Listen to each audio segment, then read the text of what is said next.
আল্লাহর কাছে জিলহজ মাসের প্রথম 10 দিনের নেক আমল যত বেশি প্রিয়, অন্য কোনো আমল এত বেশি প্রিয় না। আল্লাহ পাক এরকম কিছু অকেশন সৃষ্টি করে দিয়েছেন, এমন কিছু উৎসব আল্লাহ পাক সৃষ্টি করে দিয়েছেন যেখানে মানুষ আমল গুছিয়ে আবারও আল্লাহর পথে ফিরে আসতে পারে। আমার কথা কি বোঝা যাচ্ছে? ঠিক এরকমই একটা উৎসব হচ্ছে, একটা অকেশন হচ্ছে আমলের উৎসব, সেটা হলো এই জিলহজ মাসের প্রথম 10 দিন। এই জিলহজ মাসের প্রথম 10 দিন সম্পর্কে আল্লাহ পাক সূরা ফজরের মধ্যে শপথ করেছেন, ওয়াল ফাজরি, ফজরের কসম, ওয়া লায়ালিন আশর, এবং এই 10 রাতের কসম। এই 10 রাত বলতে এখানে জিলহজ মাসের এই 10 দিন এবং 10 রাতকে বোঝানো হয়। এর ফজিলত সম্পর্কে নবী সাল্লাল্লাহু আলাইহি ওয়াসাল্লাম একটা হাদিসে বলছেন, ইবনে আব্বাস রাদিয়াল্লাহু আনহুমা থেকে বর্ণিত, নবী করিম সাল্লাল্লাহু আলাইহি ওয়াসাল্লাম বলেছেন যে মা মিন আইয়ামিন আমালু সালিহু ফীহিন্না আহাব্বু ইলাল্লাহ মিন হাযিহিল আইয়ামিল আশরা। আল্লাহ পাকের কাছে এই 10 দিন অর্থাৎ জিলহজ মাসের প্রথম 10 দিনের নেক আমল যত বেশি প্রিয়, আল্লাহর কাছে জিলহজ মাসের প্রথম 10 দিনের নেক আমল যত বেশি প্রিয়, অন্য কোনো আমল এত বেশি প্রিয় না। অন্য কোনো আমল, এটা বুঝতে গিয়ে সাহাবায়ে কেরাম প্রশ্ন করছেন, কলু, তারা বলছেন, ইয়া রাসূলুল্লাহ, হে আল্লাহর রাসূল, বলুন সাল্লাল্লাহু আলাইহি ওয়াসাল্লাম, ওয়ালাল জিহাদু ফি সাবিলিল্লাহ, আল্লাহর পথের জিহাদও কি নয়? আমরা তো জানি ইসলামের সর্বোচ্চ চূড়া হচ্ছে আল্লাহর পথের জিহাদ। তো নবী সাল্লাল্লাহু আলাইহি ওয়াসাল্লাম বলছেন, ওয়ালাল জিহাদু ফি সাবিলিল্লাহ, আল্লাহর পথের জিহাদও নয়, আল্লাহর পথের জিহাদও নয়, ইল্লা, তবে ওই ব্যক্তির কথা ভিন্ন, রাজুলুন খারাজা বিনাফসিহি ওয়া মালিহি ফালাম ইয়ারজি' মিন যালিকা বিশাই, কোন একজন ব্যক্তি যে তার জান এবং তার মাল নিয়ে আল্লাহর পথে বেরিয়ে গেছে, তারপরে কোনো কিছু নিয়ে সে ফিরে আসতে পারে নাই, মানে সে শহীদ হয়ে গেছে, এই ব্যক্তির কথা ভিন্ন। কিন্তু অন্য যে কোনো দিনের আমলের চাইতে এই 10 দিনের নেক আমল আল্লাহর কাছে সবচেয়ে বেশি প্রিয়। তাহলে আমরা বুঝতে পারলাম, আমরা যে 10 দিনে এখন বসবাস করছি, জিলহজ মাসের আজকে কয় তারিখ?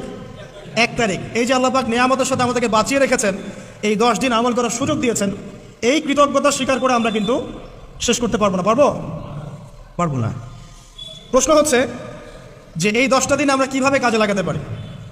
আমি সেদিকেই যাবো ইনশাল্লাহ। তার আগে এই দিনগুলো সম্পর্কে আর কয়েকটা ফজিলতের হাদিস শুনিয়ে দিচ্ছে। তিরমিজি ইবনে মাজাহ মিশকাতের 128 পৃষ্ঠা একটা হাদিস এসেছে, আবু হুরায়রা রাদিয়াল্লাহু আনহু থেকে বর্ণিত, নবী করিম সাল্লাল্লাহু আলাইহি ওয়াসাল্লাম বলেছেন যে দিনসমূহের মধ্যে এমন কোনো দিন নাই, আল্লাহর দিনগুলোর মধ্যে এমন কোনো দিন নাই যেদিন ইবাদত করা আল্লাহর কাছে জিলহজের 10 দিনের ইবাদতের চেয়ে বেশি প্রিয়। কথা বুঝতে পারছেন? এরপরে নবী সাল্লাল্লাহু আলাইহি ওয়াসাল্লাম বলছেন, ইয়া আদুলু সিয়ামু কুল্লি সিয়ামিন মিনহা বিসিয়ামি সানাতিন, এই 10 দিনের একটা সিয়াম বা একটা রোজা 1 বছর রোজা রাখার সমান। এই 10 দিনের একটা রোজা 1 বছর রোজা রাখার সমান। ওয়া কিয়ামু কুল্লি লাইলাতিন ফিহা বিকিয়ামি লাইলাতুল কদর, এবং এই 10 রাতের এক রাতের কিয়াম লাইলাতুল কদরের কিয়ামের সমান। আর আমরা জানি লাইলাতুল কদর সম্পর্কে আল্লাহ পাক কি বলেছেন, লাইলাতুল কদরি খায়রুম মিন আলফি শাহর, 1000 মাসের ইবাদতের চেয়ে উত্তম। তাহলে আমরা বুঝতে পারছি যে এই 10 দিন 10 রাত কি আমল করতে হবে, এই হাদিসটা বলে দিচ্ছে, সিয়াম এবং কিয়াম। 10টা সিয়াম না পড়েন, অ্যাটলিস্ট 3টা সিয়াম পড়া যাবে ইনশাআল্লাহ। পড়া যাবে না? একটা সোমবার পাবো সামনে আমরা, ওটা রাখা যাবে ইনশাআল্লাহ। একটা বৃহস্পতিবার পাবেন, সেটাও রাখা যাবে ইনশাআল্লাহ। আর আরাফার সিয়াম পাবেন ইনশাআল্লাহ। আরাফার সিয়াম রাখলে আগের 1 বছর, পরের 1 বছর, 2 বছরের গুনাহ মাফ হয়ে যাবে ইনশাআল্লাহ আযজা ওয়া জাল। আর কিয়াম সম্পর্কে আমি সামনে বলছি ইনশাআল্লাহ তাআলা। এরপরে বাইহাকির একটা বর্ণনা আছে যে জিলহজ মাসের প্রথম দশকের রাতে, জিলহজ মাসের প্রথম দশকের রাতের প্রত্যেকটা নেক আমলকে 10 দিয়ে গুণ করা হয়, 10 গুণ বৃদ্ধি করা হয়, সুবহানাল্লাহ। আরও আছে বাইহাকি এবং ইসবাহানির বিশুদ্ধ সনদে হযরত আনাস বিন মালিক রাদিয়াল্লাহু আনহু থেকে বর্ণিত আছে, জিলহজ মাসের প্রথম দশকের প্রতিদিন 1000 দিনের সমান, মানে প্রতিদিনের আমল 1000 দিন আমলের সমান, এবং আরাফার দিনের মর্যাদা 10,000 দিনের সমান। আরাফার দিন যে ব্যক্তি ইবাদত করবে ইনশাআল্লাহ তাআলা, সে 10,000 দিন ইবাদতের নেকি পাবে ইনশাআল্লাহ আযজা ওয়া জাল। তো প্রথম কি করতে হবে সেটা এই হাদিস থেকে বোঝা যাচ্ছে। হাদিসটা কি? উম্মে সালামা রাদিয়াল্লাহু আনহা থেকে বর্ণিত, নবী সাল্লাল্লাহু আলাইহি ওয়াসাল্লাম বলছেন যে জিলহজ মাসের চাঁদ যে ব্যক্তি দেখবে, সে যেন তার নখ এবং তার চুল এগুলো যেন আর না কাটে।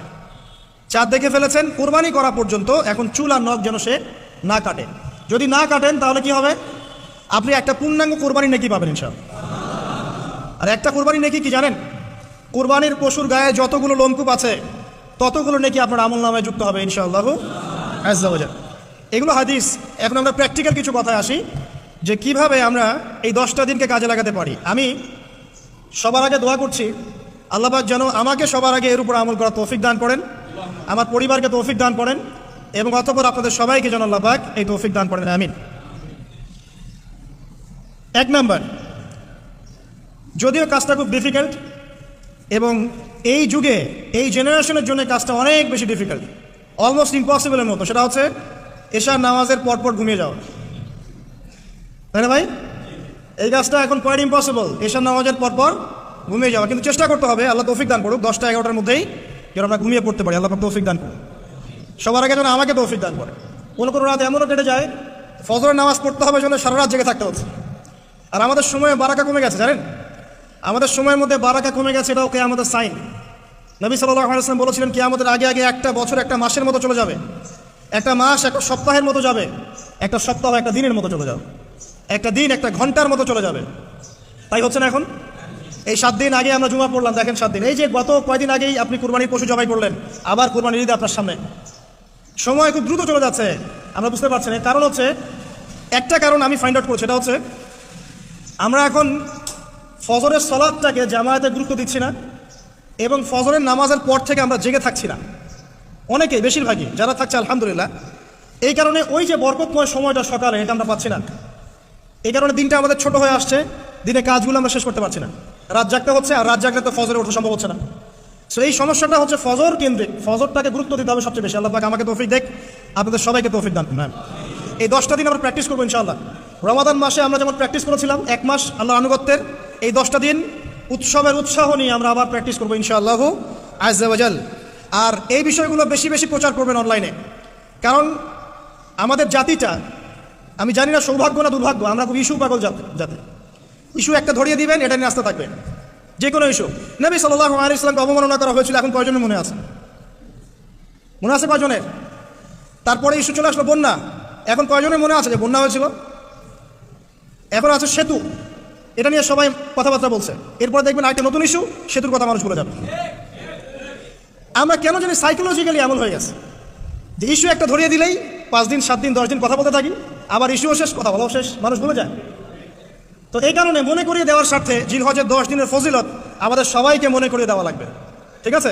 অনলাইন অফলাইনে সবাই প্রচার করবেন, এই 10 দিন নেক আমলের জন্য একটা উৎসবের উপহার আল্লাহর পক্ষ থেকে। এই 10টা দিন যেন আমরা আল্লাহর পক্ষ থেকে এই উপহারকে কাজে লাগাই, বেশি বেশি নেক আমল করি, পরকালতে গুছিয়ে নেই, পারবো ইনশাআল্লাহ? ইনশাআল্লাহ। প্রথম কাজ, আর্লি ঘুমিয়ে যাওয়ার চেষ্টা করা। 2 নাম্বার, ফজরের নামাজের মিনিমাম আধা ঘন্টা আগে ঘুম থেকে ওঠার চেষ্টা করা। ফজর নামাজ কয়টা আপনাদের এখানে? 4:30টায়, 4টা বা 4:45টায় ওঠার চেষ্টা করতে হবে। আল্লাহ পাক তৌফিক দান করুন। ওযু ইস্তেনজা করার পরে মিনিমাম 2 থেকে 4 রাকাত নফল নামাজ পড়বে, মিনিমাম 2 থেকে 4 রাকাত নফল নামাজ পড়বে। আমরা জানি যে আমরা নবী সাল্লাল্লাহু আলাইহি ওয়াসাল্লামের মতো তাহাজ্জুদ পড়তে পারবো না, পারবেন? তার 2 রাকাত নামাজে তিনি প্রায় 4 পারা কোরআন তেলাওয়াত করেছেন। 2 রাকাত নামাজে 4 থেকে 4.5 পারা কোরআন তেলাওয়াত করেছেন। আমরা কি পারবো? আমরা পারবো না। মিনিমাম 2 রাকাত নামাজ বা 4 রাকাত নামাজ তো পড়তে পারি। এবং ওই সময়টা হচ্ছে দোয়া কবুলের সময়। আল্লাহ পাক প্রথম আসমানে নেমে আসেন। আল্লাহ পাক কীভাবে নেমে আসেন এটা আল্লাহ পাকের ব্যাপার, এটা নিয়ে আমাদের মাথা ব্যথা ঘামানোর দরকার নাই। আল্লাহ নেমে এসে আহ্বান করতে থাকেন, কারো কি কোনো চাওয়া আছে আমার কাছে, আমি সেই চাওয়া পূরণ করে দিব। কেউ কি অসুস্থ আছো, আমাকে ডাকলে আমি শেফা দিয়ে দিব। কেউ কি আমার কাছে ক্ষমা চাইবে, আমি ক্ষমা করে দেব। কেউ কি আমাকে ডাকবে, আমি তার ডাকে সাড়া দেবো। এভাবে ফজর পর্যন্ত আল্লাহ পাক আহ্বান করতে থাকেন, কিন্তু আমরা আসলে ঘুমিয়ে থাকি। আল্লাহ পাক আমাদেরকে মাফ করে দিন এবং এই নেক সময়গুলোকে কাজে লাগানোর তৌফিক আল্লাহ পাক দান করুন, আমিন। এরপর আমরা চলে আসবো ইনশাআল্লাহ ফজর জামাতে। এবং নামাজের বাহ্যিক মাসআলাগুলোকে নিয়ে বেশি বাড়াবাড়ি করবেন না, অভ্যন্তরীণ বিষয় নিয়ে ফোকাস করেন। বাহ্যিক মাসআলা নিয়ে আমরা যথেষ্ট বাড়াবাড়ি করেছি, অভ্যন্তরীণ যে বিষয়টা আছে, নামাজের আধ্যাত্মিকত্ব, নামাজের রুহানিয়াত, নামাজের মাআরিফাত, আল্লাহকে পাওয়া, নামাজের আত্মশুদ্ধি, ইহসান, এটা নিয়ে বেশি ফোকাস করেন। আমরা তর্ক করি হাত বাঁধা নিয়ে, তাই না? হাত বাঁধা নিয়ে, রফরি আদায় নিয়ে, আমিন নিয়ে, এগুলো নিয়ে আমরা তর্ক করি। কয়জন তর্ক করেছি যে নামাজে কতটুকু মনোযোগ থাকলো তাই নিয়ে? কোনটা বেশি ইম্পর্টেন্ট? নামাজ যদি মনোযোগই না থাকে, আমার হাত বাঁধা দিয়ে আল্লাহ পাক যা আসে নাই। একটা বাহ্যিক আমল করেছি, আল্লাহ পাক নেকি দিবেন, ঠিক আছে ইনশাআল্লাহ। নামাজের ইহসানটা সবচেয়ে বেশি গুরুত্বপূর্ণ নয় কি? ফাওয়াইলুল লিল মুসাল্লিন আল্লাযীনা হুম আন সালাতিহিম সাহুন, যারা নামাজ সম্পর্কে উদাসীন। তো নামাজে দাঁড়িয়ে যদি আমি সারা দুনিয়ার বিষয় চিন্তা করতে শুরু করি, তাহলে আমার হাত কোথায় বাঁধলাম এটা কি আল্লাহ পাক দেখবেন? আল্লাহ পাক আমাদেরকে বোঝার তৌফিক দান করুন যে মূল বিষয় কোনটা, সেটা নিয়ে ফোকাস করি। আমরা মুসলিমরা জাতি হিসাবে এখন মূল বিষয়গুলোকে বাদ দিয়ে গৌণ বিষয় নিয়ে বেশি ফোকাস করি, এটা আমাদের অধঃপতনের অন্যতম একটা কারণ। আল্লাহ পাক আমাদেরকে বোঝার তৌফিক দান করুন, আমিন। জামাতে নামাজ পড়ার পরে আপনারা চলে যাবেন না হুট করে, এখানে বসে থাকবেন, বসে বসে তাসবিহ তাহলিল করবেন, জিকির আজকার করবেন। খুব কমন তাসবিহ আছে কিছু, আয়াতুল কুরসি পড়বেন একবার, সূরা ফালাক, ইখলাস, নাস 3 বার করে পড়বেন। তারপরে আল্লাহুম্মা আনতাস সালাম ওয়া মিনকাস সালাম তাবারাকতা ইয়া যাল জালালি ওয়াল ইকরাম পড়বেন। আল্লাহুম্মা আইন্নি আলা যিকরিক ওয়া শুকরিকা ওয়া হুসনি ইবাদাতিক পড়বেন। আল্লাহুম্মা ইন্না নাসআলুকা ইলমান নাফিআন ওয়া আমালান মুতাকাব্বালান ওয়া রিজকান তাইয়্যিবা, এটা পড়বেন। দরুদ শরীফ পড়বেন 10 বার। তারপরে পড়বেন রাদিতু বিল্লাহি রাব্বান ওয়া বিল ইসলামি দীনান ওয়া বি মুহাম্মাদিন নাবিয়্যা 3 বার। হাসবি আল্লাহ লা ইলাহা ইল্লা হু আলাইহি তাওয়াক্কালতু ওয়া হুয়া রাব্বুল আরশিল আযীম 7 বার। সুবহানাল্লাহি ওয়া বিহামদিহি আদাদা খালকিহি ওয়া রিদা নাফসিহি ওয়া জিনাতা আরশিহি ওয়া মিদাদা কালিমাতিহি 3 বার। তারপরে আর অনেক আছে, বলতে গেলে আসলে সময় শেষ হয়ে যাবে। আমি একটা বইয়ের নাম বলে দিই, এই বইয়ের মধ্যে সব পাবেন, ঠিক আছে? বইটার নাম হচ্ছে হিসনুল মুসলিম। কি নাম? হিসনুল মুসলিম। অ্যাপসও আছে, পকেটে অ্যাপস রাখতে পারেন, পকেট সাইজ বই পাওয়া যায়, পকেটে রাখতে পারেন। নামাজের পরে খুলে খুলে পড়বেন। এগুলো করতে কি আপনাকে কেউ বাধা দিবে? এগুলো করলে কি আপনি সন্ত্রাসী হয়ে যাবেন, মৌলবাদী হয়ে যাবেন, জঙ্গি হয়ে যাবেন? এই আমলগুলো করবেন, ছাড়বেন না, ঠিক আছে? আমল ছাড়বেন না। আমল সেই জিন্দাহি বানতা, একটা কথা আছে, আমল দিয়েই জীবন গঠিত হয়, জীবন গড়ে। আল্লাহ পাক তৌফিক এনায়েত করুন। আরেকটা কথা বলি, ফজর নামাজের পরে চেষ্টা করেন আধা ঘন্টা থেকে 1 ঘন্টা কোরআন তেলাওয়াত করার জন্য। পারা যাবে ভাই ইনশাআল্লাহ? আবার বলছি, প্রত্যেক হরফে 10 নেকি পাবেন ইনশাআল্লাহ। কোরআন তেলাওয়াত করলে অর্থ না বুঝেও যদি তেলাওয়াত করেন, প্রত্যেক হরফে 10 নেকি পাবেন ইনশাআল্লাহ। কিন্তু অর্থ না বুঝলে কোরআনের হক আদায় হয় না। আবারও বলছি, আমি যা বলেছি সেটা বলতে আমি দ্বিধা করছি না। আমি বলছি, কোরআন তেলাওয়াত করলে প্রত্যেক হরফে আপনি 10 নেকি করে পাবেন। বোঝেন আর নাই বোঝেন, তাফসির বোঝেন আর নাই বোঝেন, অর্থ বোঝেন আর নাই বোঝেন, প্রত্যেক হরফে কি পাবেন? 10 নেকি পাবেন। কিন্তু অর্থ না বুঝলে, অনুধাবন না করলে কোরআন নাজিলের মূল হক আদায় হবে না। কোরআন নাজিল হয়েছে তাদাব্বুরের জন্য, গবেষণার জন্য, কোরআন কেন্দ্রিক জীবন করার জন্য। যদি অর্থ না বোঝেন, কেমন করে জীবন করবেন? আর যতটুকু বুঝবো আলহামদুলিল্লাহ, যেটা বুঝবো না ওলামায়ে কেরামের কাছে যাবো, জিজ্ঞাসা করবো, জেনে নিবো, সিম্পল। আমি তো সব বুঝবো না, আমি তো সব বুঝতে পারবো না। যেটা বুঝবো না আলেমদের কাছে জিজ্ঞাসা করে নেবো।